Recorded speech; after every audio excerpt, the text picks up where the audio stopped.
venir ici à vos côtés avec... Coming here with the Greek Prime Minister, I want to say that an attack on Cyprus is an attack on Europe, and the defence of Cyprus is a vital issue for your neighbour and friend Greece.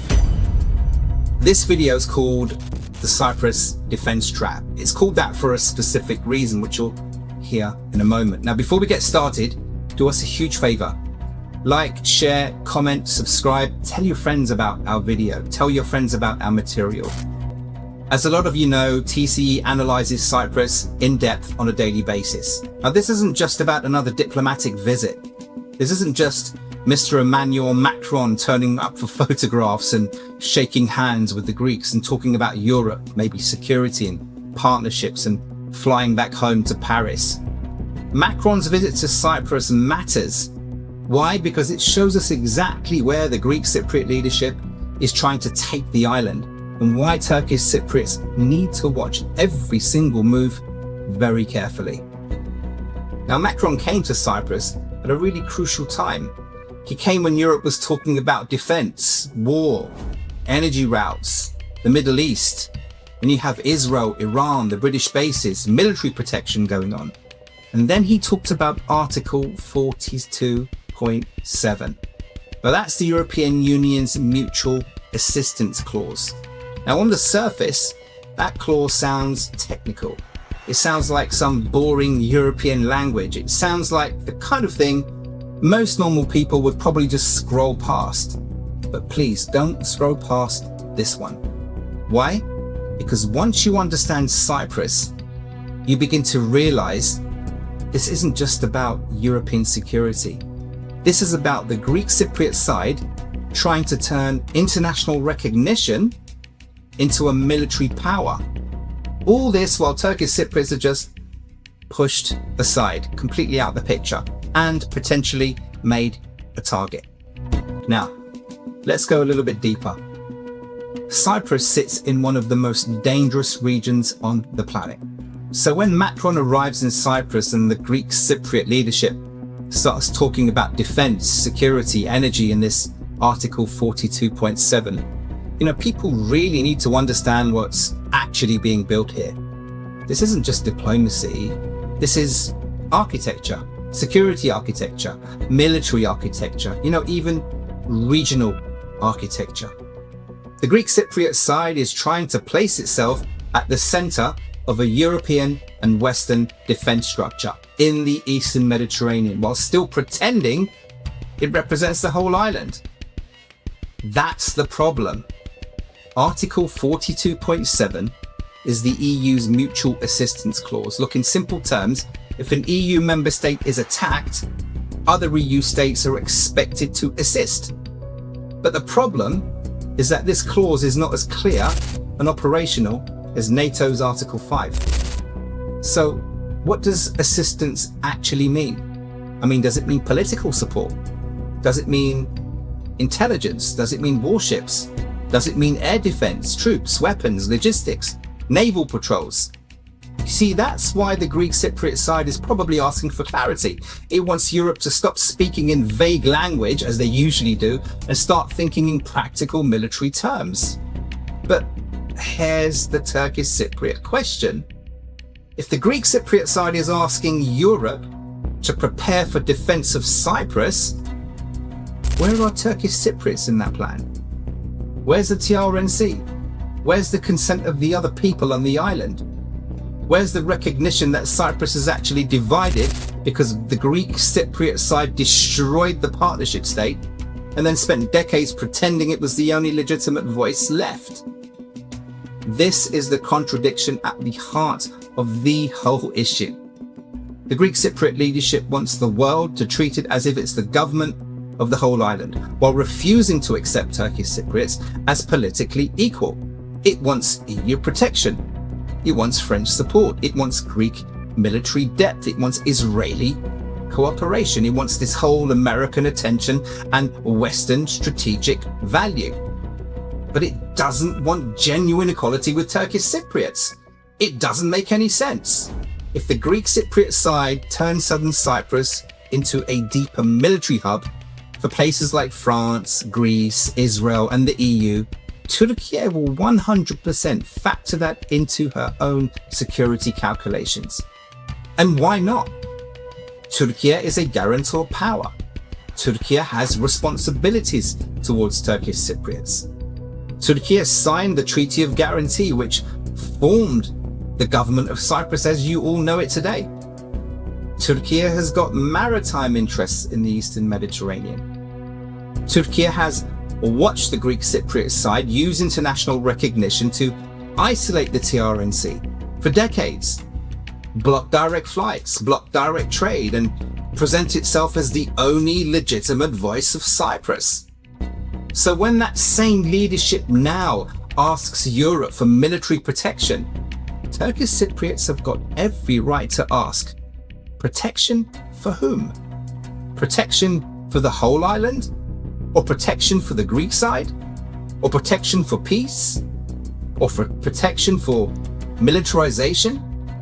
Protection from war? Or protection after being dragged into a wider regional conflict?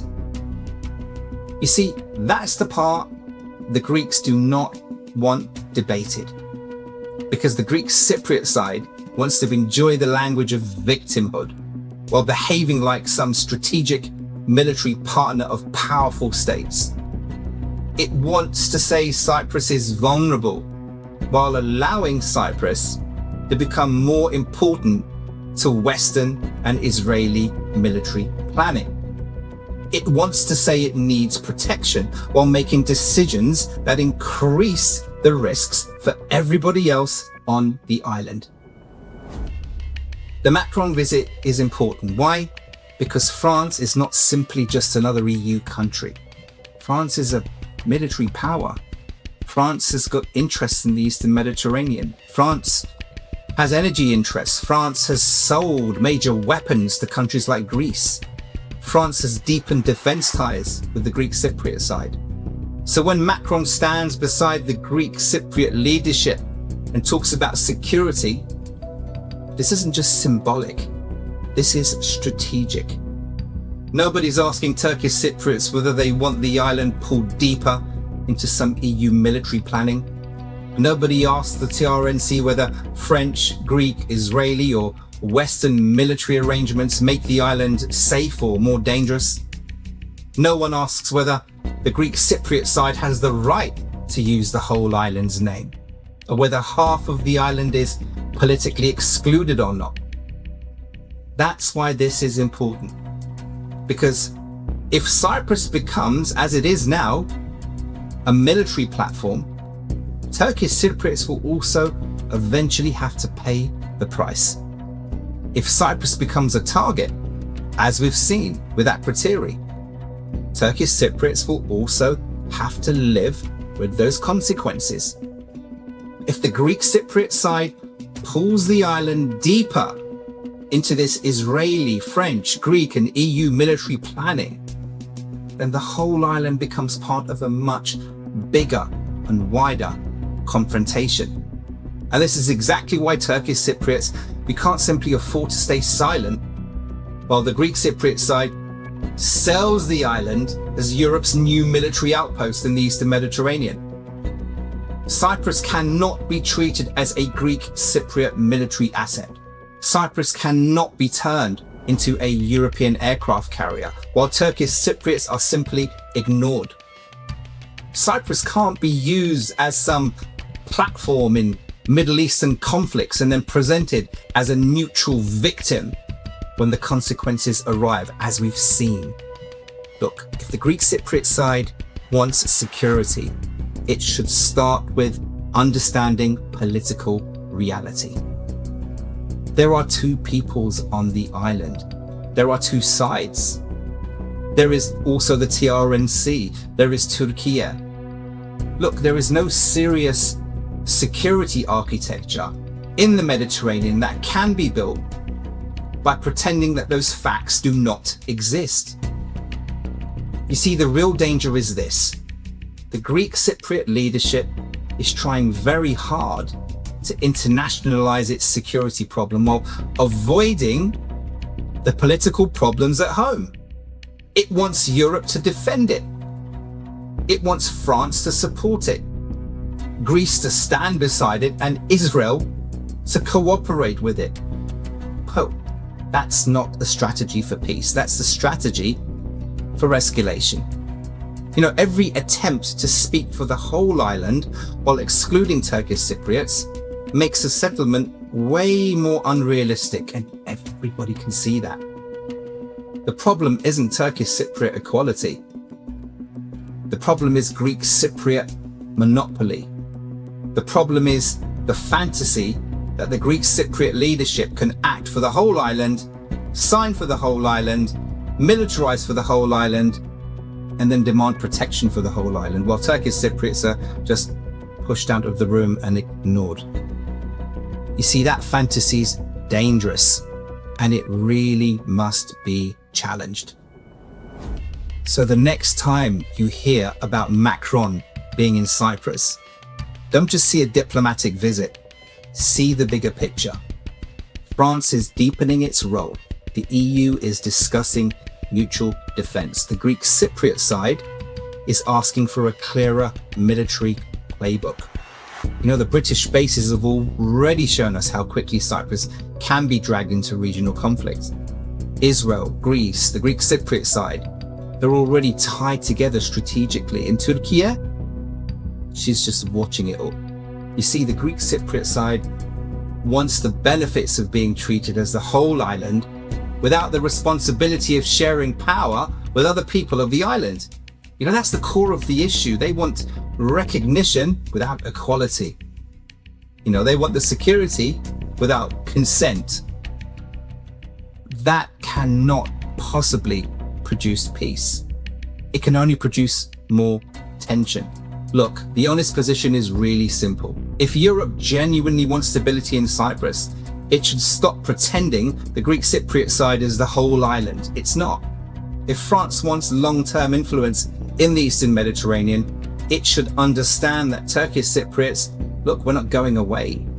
If the Greek Cypriot leadership wants genuine security, it needs to stop using international recognition as a weapon and start accepting the political reality of two peoples and two sides. Look, security built on exclusion is not security. It's a countdown. That's why Macron's visit wasn't just a visit. Article 42.7 isn't just some legal language. EU defense planning is not just bureaucracy. All of this points to a bigger shift, where the Greek Cypriot side is trying to anchor itself as a Western military framework, while the rights of Turkish Cypriots are completely ignored. Look, we can't allow that story to go unchallenged. Turkish Cypriots exist. The TRNC exists. Turkey has rights, legal rights in the Eastern Mediterranean, and Cyprus can't simply be used against Turkey while the Turkish Cypriot people are treated as invisible. Thank you for watching. Now look, if this video helped you understand the issues a little bit more clearly, please like, comment, share and subscribe. The algorithm does matter, yes, but the cause matters more. TCE is not backed by these big institutions or governments. We're building this from the ground up for our people, for our youth, for the future of the Turkish Cypriot voice. Now please visit our website, read our articles, share our work, and if you can, support us at tcexist.com/donate. Even £1 will help keep us producing content, research, videos, campaigns, and political education for all of our community.